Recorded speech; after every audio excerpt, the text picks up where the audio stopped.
오늘 말씀은 누가복음 5장 1절부터 11절입니다. 오늘 말씀 윤성은 집사님 봉독해 주시겠습니다. 무리가 몰려와서 하나님의 말씀을 들을 때 예수는 게네사렛 호숫가에 서서 호숫가에 배 두 척이 있는 것을 보시니 어부들은 배에서 나와서 그물을 싣는지라. 예수님께서 한 배에 오르시니 그 배는 시몬의 배라. 육지에서 조금 떼기를 청하시고 앉으사 배에서 무리를 가르치시더니 말씀을 마치시고 시몬에게 이르되 깊은 데로 가서 그물을 내려 고기를 잡으라.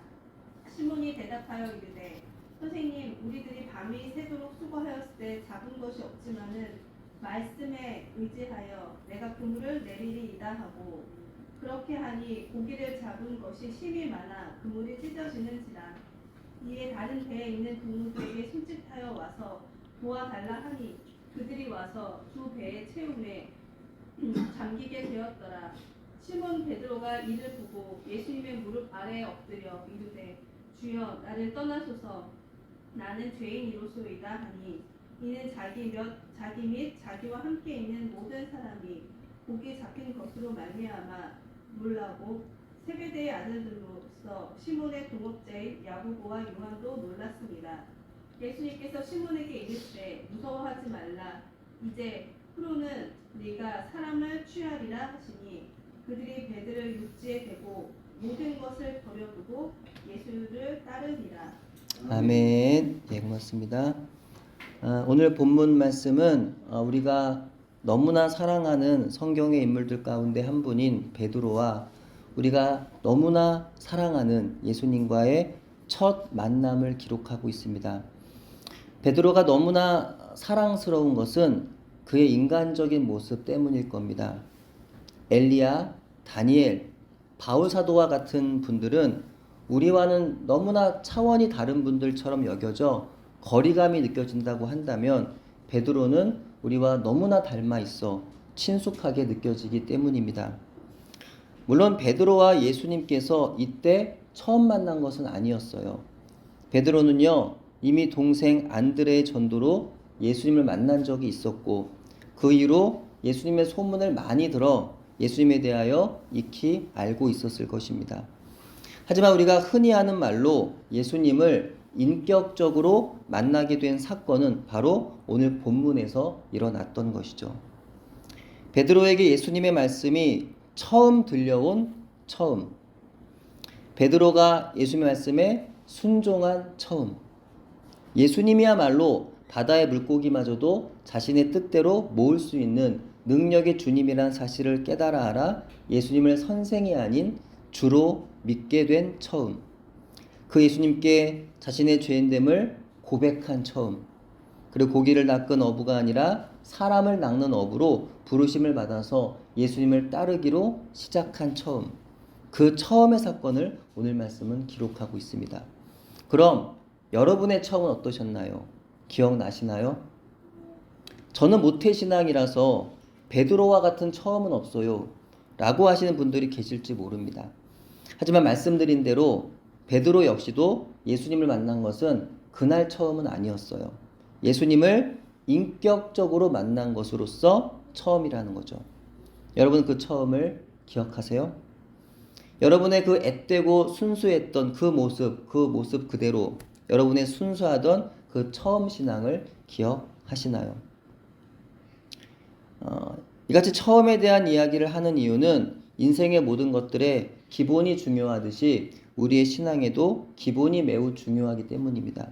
우리가 예수님을 믿고 변화되어 예수님의 성품을 닮아가는 모든 과정들이 중요하지만, 만약 우리가 예수님을 처음 만났던 그때 반드시 처음 경험되어야 했던 이 신앙의 기본기를 건너뛴 상태로 지금까지 신앙생활을 해왔다고 한다면, 아무리 내가 목사고 장로고 권사고 집사라도 우린 다시금 우리의 신앙의 기본기를 점검하고 세워나가야 할 필요가 있기 때문입니다. 그렇게 하기 위해서 베드로가 예수님의 제자로 첫 발걸음을 시작했던 그때와 저와 여러분이 예수님을 처음 만나 예수님의 제자로 첫 발걸음을 떼기 시작했던 그때를 되돌아보고 비교해 보시면서 이 시간 함께 우리가 예수님의 제자로 더욱 세워지는 말씀의 시간이 되기를 바랍니다. 화면 한 장 넘겨주세요. 오늘 본문 말씀은 우리가 몰려와서라는 말로 시작합니다. 그 뒤에 이어지는 인물들을 보면 예수님은 하나님이시니까 예수님 말고요. 인물들만 보면 무리, 어부들, 시몬 또 그의 동무들이 있었습니다. 그들 가운데에서 예수님을 인격적으로 만난 사람은 누구였어요? 무리들이었습니까? 또 어부들과 그의 동무들이었습니까? 아니죠. 예수님을 인격적으로 만난 사람은 단 한 명. 그 수많은 사람들 가운데 단 한 명, 바로 시몬 베드로였습니다. 예수님의 관심은요, 언제나 한 사람이 있습니다. 우리는 많은 돈, 큰 능력, 또 많은 지식, 또 많은 사람에 항상 관심이 많지만 예수님 언제나 한 사람에 관심이 많으세요. 왜냐하면 바로 하나님의 관심이 한 사람에 머물러 계시기 때문입니다. 하나님은 천지 만물을 지으시고 모든 생명들과 모든 인류에 대한 계획을 가지고 계시지만 동시에 작고 연약한 나 한 사람에 대해서 그리고 저 한 사람에 대해서 계획을 가지고 계십니다. 하나님 모든 사람들을 한 사람씩 개인적으로 사랑하셔서 구원으로 인도하시기를 원하시는데요. 하나님의 그 부르심에 믿음으로 반응하는 그 사람은 하나님이 구원하시고 사용하십니다. 여러분이 바로 그 한 사람 되시기를 주님의 이름으로 축복합니다. 근데 여기서 이상한 것은 무리들이 예수님께로 몰려와서 예수님을 통해 하나님 말씀을 들었다는 겁니다. 근데 왜 그들은 예수님을 영접하지 못했던 걸까요? 왜 그들도 베드로처럼 예수님을 인격적으로 만나지를 못했던 걸까요? 그들은 왜 예수님을 따르지 않았던 걸까요? 그들은 왜 예수님의 제자가 되지 못했던 걸까요?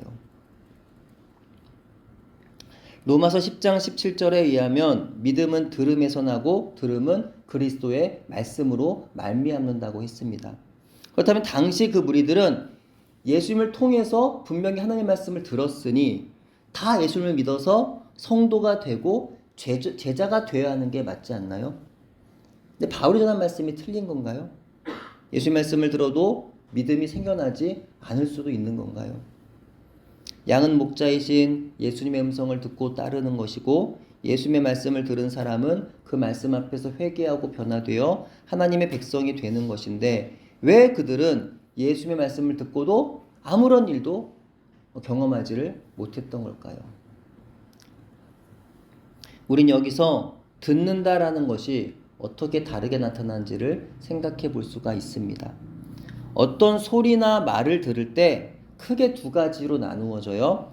첫 번째는 그저 물리적인 소리, 그저 육체적으로 감각적으로 들음을 가리킵니다. 두 번째로는 그 소리의 의미나 메시지를 듣는 걸 가리킵니다. 유대 종교 지도자들이 그렇게만 하나님의 말씀을 읽고 배웠습니다. 들었습니다. 그들이 근데 예수님을 알지 못하는 이해할 수 없는 일들이 벌어지는 이유를 우린 여기서 찾을 수가 있는 거죠. 그들은요, 하나님 말씀을 소리로 들었어요. 하나님 말씀이 들려올 때 그 메시지를 듣지 않았던 겁니다. 감각적으로 들었던 것이고 율법적으로 들었던 것이며 의식적으로 들었습니다. 그 메시지에 담긴 하나님의 마음과 뜻에는 별로 관심이 없었어요. 당시 예수님께로 몰려와 하나님 말씀을 들었던 무리들 역시도 그랬던 것 같아요. 그들은 자기들이 듣고 싶은 말만 듣고 돌아갔을 뿐. 내 병이 낫고 싶으니까 그 병을 낫게 해준다는 말, 혹은 내가 배가 고프니까 뭐 음식을 주시겠다는 말, 뭐 그런 말만 듣고 싶어서 갔겠죠. 근데 그런 말만 듣고 갔을 뿐, 예수님이 전하고자 하시는 천국의 복음, 죄인을 부르시는 하늘의 메시지를 그들은 들을 줄을 몰랐던 겁니다. 다음면이요.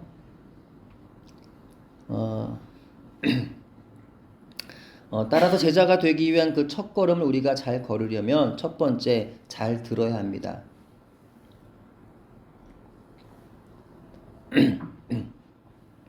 하나님 말씀이 들리는 바로 그 자리에 우리가 있어야 돼요. 그리고 단지 그 자리에 있는 것뿐만이 아니라 그곳에서 들려오는 주의 말씀 앞에 겸손히 귀를 열고 그 말씀을 잘 들어야 합니다.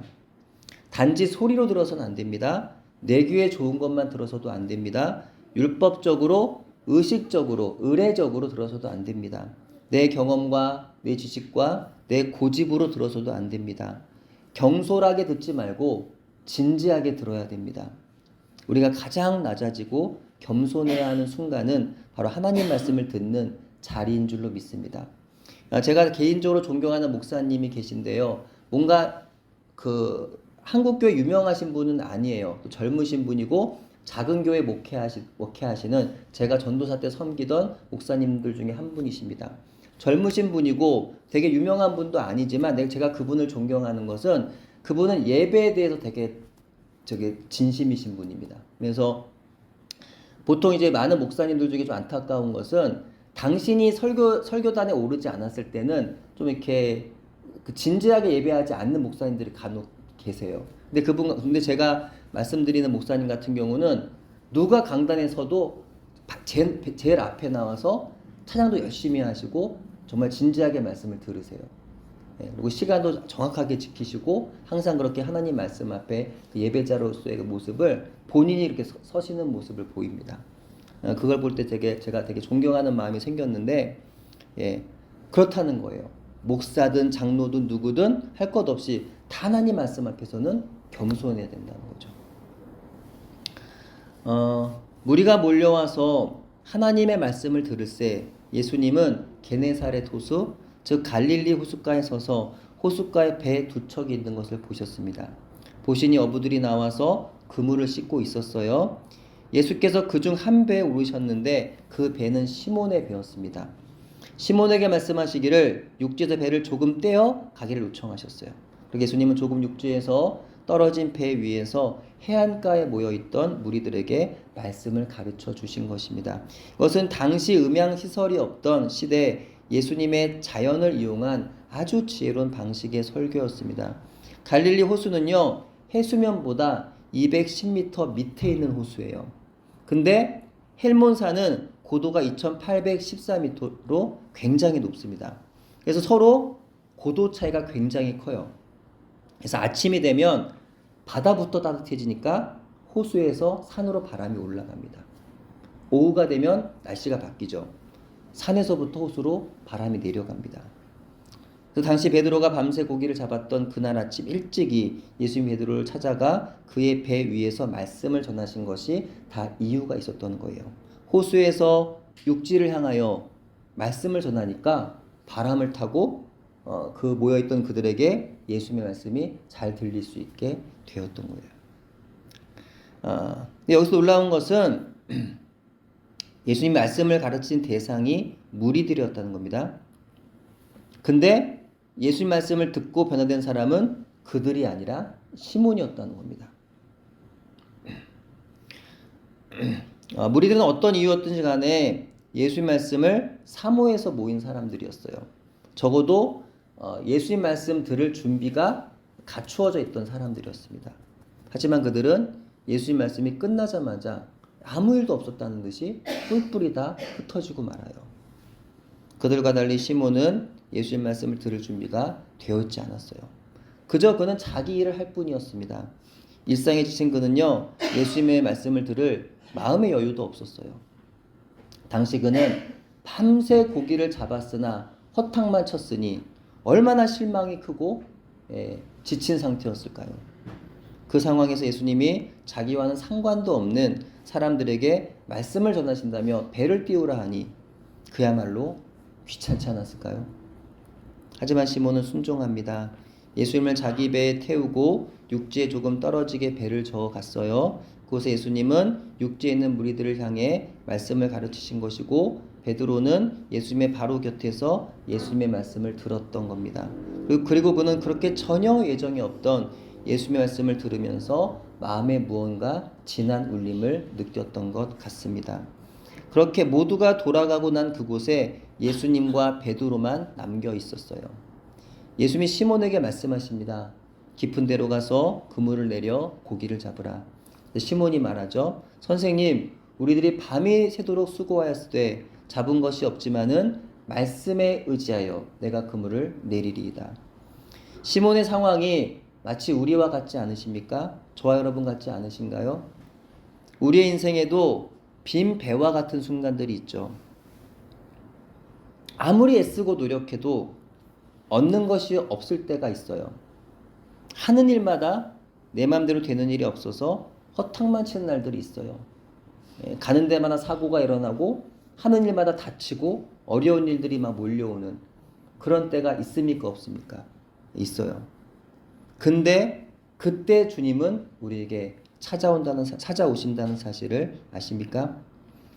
우리가 가장 어려울 때, 가장 비참한 순간에, 가장 절망스러울 때 예수님이 물어보시면 네 주님, 제가 주님 보시기에 이만큼 아름다운 일들을 멋지게 해냈습니다 라고 주님 앞에 자랑스럽게 말하고 싶지만 아무것도 주님께 내어 보일 게 없을 때, 가장 가난해졌을 때, 가장 병들었을 때 예수님 오히려 그때 찾아오시는 것입니다. 그러므로 제자가 되기 위한 그 첫걸음을 우리가 잘 걸으려면 두 번째, 잘 견뎌야 합니다. 우리의 믿음의 여정에 있어서 가장 우리에게 필요한 것은요, 인내입니다. 오래 참는 거죠. 오늘도 참고 내일도 참는 겁니다. 믿음의 그 길이 마냥 좋아서 가는 거 아니잖아요. 그죠? 어렵고 힘듭니다. 힘들 때도 많아요. 그래서 참는 겁니다. 그냥 마냥 기뻐서 기뻐하라는 게 아니잖아요. 슬플 때도 기뻐하라는 거잖아요. 고난의 때에도 기뻐하라는 거잖아요. 끝까지 잘 참고 주의 약속의 말씀에, 주님의 약속의 말씀이 이루어지는 날까지 기다리며 견디는 겁니다. 그러면 주님 반드시 약속을 이루어 주십니다. 근데 많은 성도들이 참지 못해서 주님을 떠나요. 견디지 못해서 믿음을 저버립니다. 기다리지 못해서 기도를 중단하고 기다리지 못해서 말씀으로부터 돌아섭니다. 아무리 기도해도 달라지지 않는 현실에 하나님 내 기도를 들으시지 않는 것 같아요. 다른 사람들의 기도는 그렇게 잘도 응답하시는데 내 기도는 하나도 응답하지 않는 것만 같습니다. 아무리 말씀을 읽고 들어도 내 인생에 말씀이 성취되는 것을 알 수가 없어요. 그러니까 말씀이 나와 아무 상관이 없는 겁니다. 기도는 해서 뭐하고 말씀을 읽으면 뭐하나 라는 생각마저 듭니다. 저의 인생에도요, 하나님께서 오랜 기간 동안 기도에 응답하지 않으시는 것만 같던 때가 있었습니다. 그런 시절들이 있었습니다. 그때는 참으로 답답하고 힘들고 막막해요. 기도는 하긴 하는데 믿음이 없으니까 기도가 힘이 없습니다. 말씀을 읽는데 읽어도 말씀이 들리지 않아요. 그래서 점점 기도의 힘이 떨어지고 말씀 읽는 시간이 줄어듭니다. 그런데요, 그럼에도 불구하고 기도를 놓지 않고 아주 말씀에서 멀어지지 않으면, 그래도 미약하게나마 기도와 말씀으로 주님을 붙잡고 있으면 결국에는 응답해 주시는 것을 경험하게 됩니다. 문제는 내가 그토록 간절히 부르짖어 기도하던 그 순간에는 대부분 하나님이 내 기도를 들어주시지 않으시더라는 거예요. 나의 기도가 어느 순간은 지칠 때가 있어요. 믿음으로 뭔가 하나님께 내가 간절히 구하던 그 간구가 때로는 이렇게 힘있게 가다가 지치는 순간이 와요. 지치고 힘들어져서 기도가 약해질 때 이상한 하나님은 그때 일하시더라는 거예요. 이상하게. 내가 더 이상 기도하기에 지쳐서 그렇게 힘들어하고 있을 때 하나님 이전에 내가 드렸던 기도를 잊지 않으시고 응답해 주시는데, 그때는 내가 이전처럼 기도하지 않고 있을 때라서 기도가 응답된지도 모르고 지나치고는 했던 것 같습니다. 최근에는요, 어머니가 호흡기 질환으로 돌아가시는 줄로만 알았습니다. 처음엔 어머니의 회복을 위해서 간절하게 기도했습니다. 근데 계속 상태가 나빠집니다. 회복의 조짐이 없고 의사는 이미 임종할 거라고 하면서 병실을 옮기라고 하고, 식구들도 모두가 조금씩 마음의 준비를 하는 가운데 저도 조금씩 마음을 내려놓고 기도를 바꾸기 시작했습니다. 근데 하나님께서 기적적으로 어머니를 살려주신 거예요. 저는 기도를 바꾸었는데 하나님은 이전에 제 기도를 들으시고 또 여러분의 기도를 들으시고 응답해 주셨던 겁니다. 생각해보면 하나님 제 기도를 응답하지 않으신 적이 없으셨던 거예요. 하지만 하나님 언제나 내 기도를 들으셨고 내 기도를 응답하셨던 거죠. 문제는 내가 원하는 때보다 하나님은 언제나 늦게 응답하시더라는 거예요. 사실 하나님께서는 그때가 가장 좋은 때이셨겠지만 제가 생각하기에는 늦은 때라는 거죠. 그래서 하나님이 항상 응답하지 않으셨다고, 하나님 내 기도는 들어주지 않으신다고 그렇게 생각하게 되었더라는 겁니다. 그러나 이것은 하나님에 대한 오해였고 기도에 대한 오해였습니다. 좋으신 우리 하나님은요, 하나님의 때에 가장 좋은 방식으로 우리의 기도에 응답하시는 분이십니다. 아멘. 지금은 기도가 이루어지지 않는 것 같아도 하나님의 때가 되면 반드시 이루신다는 것이죠. 그럼 우리는 믿음의 기도를 포기하지 말고 중단하지 말아야 하는 겁니다. 기도가 잘 안 됩니까? 안 돼도 그냥 하면 됩니다. 예. 안 돼도 그냥 앉아서 하면 돼요, 그냥. 예. 그래서 저는 때로는 아내에게 그런 말 해요. 기도가 안 된다고 하면 기도가 어떻게 안 될 수가 있냐? 그냥 하면 된다. 이렇게 말하기도 하는데 그렇다는 거예요.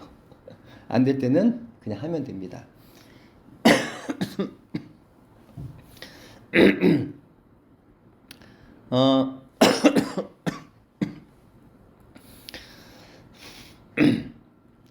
참으로 안타까운 것은 믿음이 좋던 분들이 계속되는 고난 앞에서 아무리 말씀을 의지함으로 기도해도 변하지 않는 현실 앞에서 더 이상 기도하기를 멈추고 말씀 의지하기를 중단해버리는 경우입니다.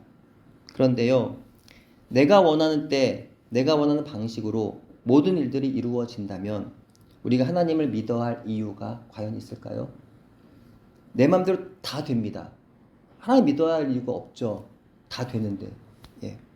진짜 믿음은 내가 원하는 때, 내가 원하는 방식으로 되지 않을 때에도 여전히 하나님을 믿는 것 아닐까요?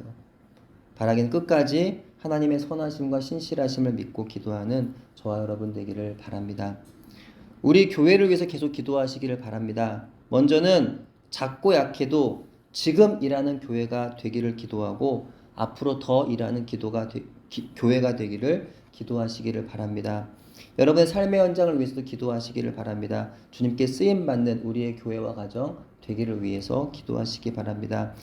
혹시 질병이 있다면 끝까지 포기하지 말고 기도하시기 바랍니다. 바울과 같은 응답이 없으셨다면 치료해 주실 때까지 기도하시기를 바랍니다. 한국교회를 위해서, 열방의 교회를 위해서, 나라와 민족을 위해서 비록 실망되더라도 계속 기도하시기를 바랍니다. 주의 말씀이 이루어질 때까지 믿음으로 기도하며 기다리시기를 부탁드립니다. 베드로는 밤새 그물을 던졌지만 고기를 잡지 못했어요. 여러분 그물질 해보셨습니까? 예, 그물질 해보셨나요? 그물질. 저는 청년회 때 낙도 선교 갔다가 잠깐 경험해봤어요. 잠깐, 아주 잠깐. 근데요, 도저히 할 수가 없었습니다. 너무 무겁고 힘들어서 제 힘으로는 감당이 안 되는 거예요. 여러분 안 해보셔서 실감이 나지 않으신다면 여러분 빨래 해보셨죠? 빨래는 다 해보셨죠? 빨래할 때 물에 젖은 옷 어떠신가요? 무겁죠? 요즘은 손빨래를 잘 하지 않는 시대라서 이것도 비유하기가 좀 어렵지만 옛날의 경험들 다 해보셨을 거예요. 가볍던 옷도 이 물에 젖은 채로 막 빨다 보면 아주 힘듭니다. 무거워요. 그걸 막 옮기고 막 이렇게 하다 보면 여간 힘든 게 아니에요. 근데 그물을 바다에 던져서 바닷물에 흠뻑 젖은 데다가 각종 해조류에 걸린 채로 그물을 다시 끌어오기를 계속 반복했다고 생각해 보십시오. 그 중에 고기가 간간히 끌려왔다면 뭐 힘들어도 할만하겠죠. 힘이 나겠죠. 근데 번번이 허탕만 치는 그 고된 일을 밤새 했다는 겁니다. 실패를 넘치도록 한 거예요. 실패를 계속 하다 보면 어때요? 낙심이 안 될 수가 없어요. 계속 실패합니다. 실망을 충분히 한 거예요. 더 이상 하지 않아도 되는 상태입니다. 더 이상 해봤자 가능성이 없다는 것을 누구보다 잘 압니다. 예수님 뭐라고 말씀하세요? 깊은 데로 가서 그물을 또 던지라 라는 겁니다. 아주 미치는 거죠. 여러분 같으면 이때 어떻게 하셨을까요? 순종하실 수 있으신가요? 이때까지만 해도 시몬이 예수님을 주님으로는 몰랐습니다. 주님으로 알았다면 주님의 권세에 복종하여서 또 주님의 능력을 믿으니까 바로 순종했겠지만 아직 그렇게 믿은 것은 아니었으니 저 같으면 적어도 못합니다. 못해요. 적어도 한 두 번은 말했을 것 같아요. 그때 베드로의 가장 큰 장점이 여기서도 발휘됩니다. 베드로가 뭐라고 말합니까? 선생님, 우리들이 밤이 새도록 수고하였으되 잡은 것이 없지만 말씀에 의지하여 내가 그물을 내리리이다. 네. 이미 실패를 수없이 했어요. 그 일은 안 되는 일입니다. 99.9% 실패가 뻔히 보이는 일입니다. 근데 선생님 말씀이시라면, 제가 만난 예수님이시라면, 제가 방금 들었던 그 놀라운 하늘의 복음을 가르치시는 능력의 예수님의 말씀이시라면 제가 그 말씀에 의지하여 그물을 내리겠습니다 라고 말했던 거죠. 따라서 제자가 되기 위한 그 첫걸음 우리가 잘 걸으려면 세 번째, 잘 행해야 하는 겁니다. 시몬이 예수 말씀에 따라 행했더니 어떻게 되었습니까? 그물이 찢어질 정도로 고기를 잡았어요. 그것은 무엇입니까? 행동이 중요하다는 겁니다. 행하는 것이 그만큼 중요하다는 거예요. 단지 입으로 말하는 믿음이 아니라 행하는 믿음이 중요하다는 겁니다. 기도의 행동이 중요합니다. 삶으로 행동이 중요합니다. 아무리 기도에 관한 책을 많이 읽고 세미나를 참여하여도 실제로 기도한 행동이 없으면 역사가 일어나지 않는 거예요. 아무리 전도에 대한 많은 지식과 정보를 가지고 있어도 사람들에게 찾아가서 예수님의 이름을 한 번도 말하지 않으면 아무 일도 일어나지 않아요. 아무리 형제를 사랑하고 이웃을 겸손하게 섬겨야 한다는 말씀을 많이 들어도 그렇게 행하지 않으면 예수님을 닮는 변화를 절대로 경험할 수가 없는 겁니다. 다 하면이요. 데살로니가전서 3장 12절 13절 같이 읽겠습니다. 시작. 또 주께서 우리가 너희를 사랑함과 같이 너희도 피차간과 모든 사람에 대한 사랑이 더욱 많아 넘치게 하사 너희 마음을 굳건하게 하시고 우리 주 예수께서 그의 모든 성도와 함께 강림하실 때 하나님 우리 아버지 앞에서 거룩함에 흠이 없게 하시기를 원하노라. 아멘. 성경은 예수님이 다시 오신다고 말씀하고 계십니다. 그것은요 100% 확실한 일이에요. 100% 확실한 것이고 또 언제라도 지금 당장이라도 일어날 수 있는 일입니다. 그래서 바울은 데살로니가 성도들에게 교회 건물 안으로 들어와 모든 문을 걸어 잠그고 흰옷을 입고 혹은 정장을 입고 놀라운 그 재림이 일어날 때까지 기다리라고 말하지 않았습니다. 오히려 그는 재림의 날까지 하나님 나라의 일을 하라고 했어요. 일하라고 했어요. 일. 예.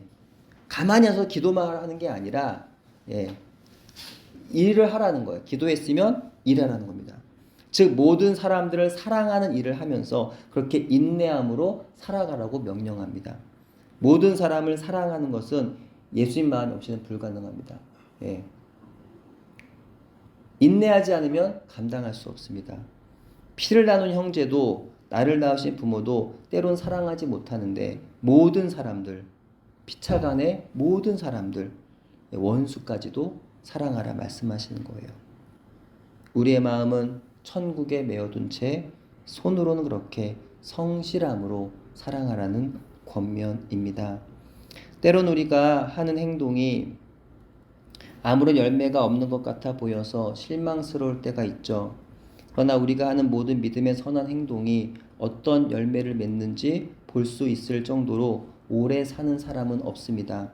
왜냐하면 우리가 보기 원하는 열매의 때와 하나님의 계획하신 열매의 때가 다를 수 있기 때문입니다. 그것은 우리가 믿음의 선한 일을 하다가 낙심하지 않고 포기하지 말아야 하는 이유가 됩니다. 평안한 곳에서는 믿음이 발휘되지 않습니다. 부유한 곳에서 기도의 능력이 발휘되지 않습니다. 그래서 요즘에 그 질병이 치유되는 그런 일들, 기적들, 이게 안 일어나는 이유 중에 하나가 너무나 주변이 부유하고 가까운 곳에 병원도 많고 그게 안 일어나는 거예요. 그래서 부유한 곳, 돕는 이들이 많은 곳에서는 능력이 발휘되지 않는다는 거예요. 순탄한 항해와 순적한 여행길에서는 그런 마음이 개발될 여지가 없습니다. 시련은 우리의 겸손을 개발시켜주고 그 겸손은 다른 사람들에 대한 필요를 보는 눈을 열어줍니다. 그러므로 우리가 빈배와 같은 상황에 지금 처해져 있다고 한다면, 광야의 한가운데를 내가 걷고 있는 것처럼 느껴진다면, 현실의 눈에 보이는 변하지 않은 상황에 낙심이 된다면 여러분 낙심하지 마십시오. 그때야말로 신실하신 하나님을 믿고 계속 기도하면서 믿음의 행동을 할 때임을 기억하는 저와 여러분 되기를 바랍니다. 좋을 때만 그리스도인인 사람이 무슨 필요가 있을까요? 우리의 주변에는 구름이 끼어 있을 때, 어둠이 짙어서 앞이 보이지 않을 그때, 비바람이 불고 천둥이 치며 도저히 살아날 가망이 없는 그 순간에도 최선을 다하여 믿음의 행동을 하는 충성된 그리스도의 제자들이 필요한 줄로 믿습니다. 그래요. 맞아요. 당연히 우리가 그래야 되죠. 그래야 하겠죠. 하지만 제 마음이 그런 상태가 아닌걸요. 지금 제 마음은 그렇게 사랑으로 풍성하지 않아요. 제 마음은 그렇게 믿음으로 넘치지도 않아요. 또 어떻게 제가 그런 일을 할 수 있겠어요? 라고 말할지도 모릅니다. 하지만 걱정하지 마십시오. 다시 하나님의 말씀 앞에 앉아 하나님 말씀의 은혜를 조금이라도 힘있기만 하면, 그래서 우리의 마음에 정말 아주 작은 겨자씨만한 믿음이라도 회복된다면, 그래서 순종의 발걸음을 내딛기만 하면 그것으로 충분합니다. 하나님이 일하실 것이기 때문입니다. 하나님께서 자신의 하신 말씀 그대로 우리를 통해 이루실 것이기 때문입니다. 다음 화면이요. 시몬은 예수님의 말씀에 의지하는 작은 믿음의 순종이었지만, 그렇게 예수님의 말씀에 의지하여 그물을 던지니 많은 고기를 잡을 수 있지 않았습니까? 그렇게 눈앞에서 단 1%의 가능성도 없는 기적이 실제로 벌어지자 시몬은 예수님을 주라고 부릅니다. 그리고 모든 것을 아실 것 같은 예수님 앞에서 자기 죄가 드러나는 것을 느낀 그는 두려워 예수님께 주여 나를 떠나소서 나는 죄인이로소이다 라고 말했습니다. 그래서 놀라워하는 시몬에게 예수님은 무서워하지 말아라. 이제 후로는 네가 사람을 취하리라 하시면서 사명을 주셨고, 시몬은 이후 예수님을 따르게 됩니다. 그렇다면 시몬은 이제 예수님을 어떻게 따라야 했을까요? 예수님의 제자가 되기 위한 그 첫걸음 우리가 잘 걸어가려면 어떻게 해야 할까요? 바로 네 번째, 예수님을 잘 따라야 합니다. 근데 잘 따르려면 또 어떻게 될까요? 그것은 다시 두 번째 항목으로 돌아가서 잘 견뎌야 합니다. 예수님을 잘 따르는 것이 바로 잘 견디는 것이고, 잘 견디는 것이 바로 예수님을 잘 따르는 것이기 때문입니다. 다음 화면. 베드로 사도는 우리에게 이 한 가지 사실만은 절대 잊지를 말라고 경고하고 있습니다. 베드로후서 3장 8절 9절 같이 읽겠습니다. 주께는 하루가 1000년 같고 1000년이 하루 같단 이 한 가지를 잊지 말라. 주의 약속은 어떤 이들이 더디다고 생각하는 것 같이 더딘 것이 아니라 오직 주께서는 너희를 대하여 오래 참으사 아무도 멸망하지 아니하고 다 회개하기에 이르기를 원하시느니라. 아멘. 우리에게는 우리만의 시간표가 있지만 하나님에게는 하나님만의 시간표가 있으시다는 겁니다. 우리의 관점에서는 하나님이 너무나 늦으신 것 같아요. 나는 빨리 이루어지기를 원하는데 하나님 그렇게 일하지 않으신다는 거예요. 매번 보면. 하지만 하나님은 단 한 번도 늦으신 적이 없으심을 믿으시기를 바랍니다. 하나님은 계속해서 기다리시는 것 같습니다. 그럼 하나님은 무엇을 기다리시는 걸까요? 하나님 특별히 우리가 그분에 대한 소식을 우리 형제와 이웃에게 나누기를 기다리십니다. 지금 바로 이 순간에도 그리스도에 대해서 알아야 할 필요가 있는 어떤 사람들에게 여러분이 아는 관계의 모든 영역에서 그들과 나누기를 기다리십니다. 베드로의 말처럼 하나님은 누구도 멸망하기를 원하지 않으세요. 하나님은 최대한 천국으로 많은 사람들이 인도되기를 원하시고 기뻐하십니다. 그래서 주님은 베드로를 그 일을 하라고 부르신 거예요, 제자로. 또 주님은 저와 여러분을 그 일을 하라고 부르신 거예요, 제자로.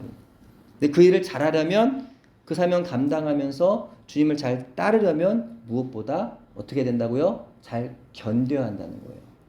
예. 조금 힘들다고 막 원망하고 막 쓰러져 넘어지고 괴로워하고 그러면 안 된다는 거예요. 예. 뭐 인간적으로 뭐 이해할 수 있을지 모르겠지만 사실은 제자가 되려면 그러면 안 된다는 거예요. 힘들어도 견뎌내야 한다는 거죠. 이겨내야 된다. 인내해야 한다는 거예요. 왜냐하면 앞으로 더 힘든 고난이 올 수도 있기 때문에, 더 고난의 때가 올 수도 있기 때문에 지금 그 고난 앞에서 우리는 이겨내야 된다는 거죠. 세상의 유혹도 불과 같은 시험도 끝까지 참고 견뎌야 하는 겁니다. 그것이 바로 제자의 길입니다. 다음 화면이요. 이와 같이 제자가 되는 그 첫 걸음 여러분 걸으시겠습니까? 예, 걸으시겠습니까? 끝까지 어떤 유혹과 시험에도 낙심하지 않고 불평하지 않고 분노하지 않고 두려워하지 않고 믿음으로 주의 말씀 붙잡고 기도하면서 제자의 사명을 잘 감당하시겠습니까? 제자 되는 이 첫 걸음을 잘 걷는 저와 여러분 되기를 바랍니다. 제자가 되는 그 걸음을 처음부터 끝까지 우리 안에 영원토록 함께 하시는 임마누엘의 예수님과 같이 잘 걸어가는 저와 여러분 되기를 주님의 이름으로 축원합니다. 아멘. 기도할게요.